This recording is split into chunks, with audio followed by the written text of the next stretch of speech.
Hello and welcome to my channel. My name is Jersey. Today I'm going to show you how you can take ties. These are all silk ties. I get them from the thrift store for $1.50 a piece. Here is a 100% silk scarf. Same thing. And I will show you how to make a wall hanging. This is a silicone finger. The Dollar Tree has 3 of these.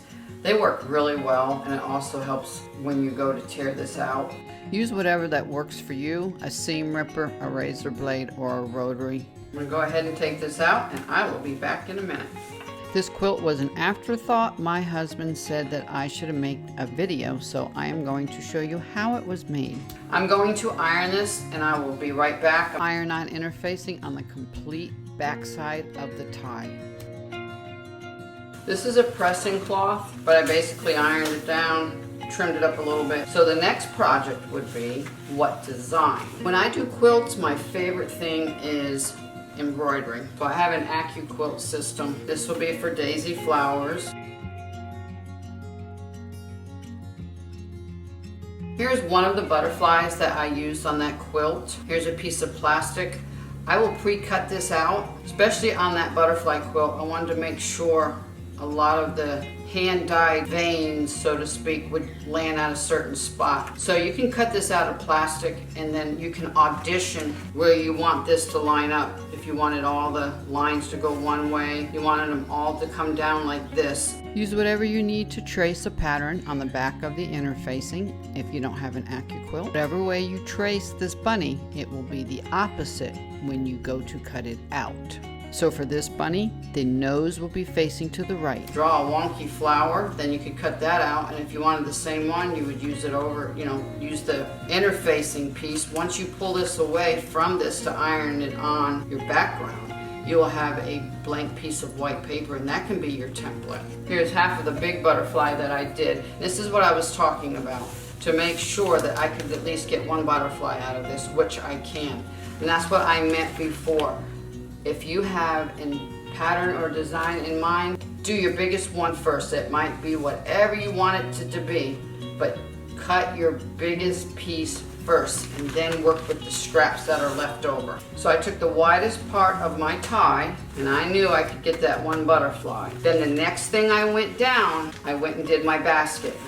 Pushed it up as close as I could, or you can come down here where it fits perfectly, and then you would cut your 2 full baskets, versus if you cut your basket here, you might have this little wonky thing, and what are you going to do with that? So it is better to actually, once you cut the biggest part out, is to go ahead and cut your next biggest part out. And if that means you might have to trim this basket up, so be it. It doesn't matter. This one is gorgeous. This one, the person signed it.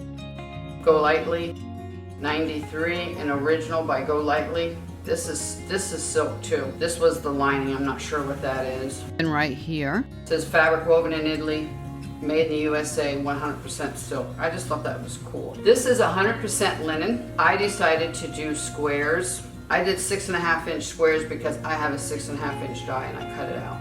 I picked a block that I could do before sewing these together. So on this 6.5-inch square, I sewed this butterfly. On this one, I sewed this too. On this one, I sewed the basket, put the handle in, and I only sewed it up to here. And I left that much because when I joined these two, then I ironed this one down, and finished this. Then once it was all sewed together, I pressed the seams open. I added my border, and then this constituted where this would be. And I had in my mind, I pre-dried and laid this. Then this was an afterthought because I didn't know how much room I was going to have. And then I even have more left. This is one tie. And I have so much more that I can add to this quilt. So for my J, I drew it backwards on the interfacing, ironed it on, so when I flipped it over and cut it out, there's my J. If I were to take a J right now and draw this, when I go to cut it out, it's going to be a mirror image. So with letters and numbers, you have to work in mirror image. I already had the linen. This whole quilt top cost me $1.50. This is probably one of the prettiest ties I've ever seen. It was very hard to cut it up. A smaller one, make it a pillow. I decided to use the 3 circles in my AccuQuilt. Now if you were doing this with the butterfly and you put them together, When you open them up, they'll be mirror image. Since these are circles, it will not matter. There is no way I could personally ever cut a perfect circle like that. I am an AccuQuilt girl all the way. We got all that out of that one tie. If you're going to be putting this on one piece, just say as it is, you would put ironing mat underneath here and you would just iron this down. And finish the edges either with a blanket stitch, a zigzag, turn it under, but whatever it is, I'm sure it will be beautiful. If you have made it this far, thank you. I really hope you enjoyed this. I would like to do more of these types of videos. If you would like more of these type, please leave a comment of yes you would, and please subscribe, and over to the right hit the all bell notification, and most important, please share, thumbs up, and leave a comment. Thank you so much for watching.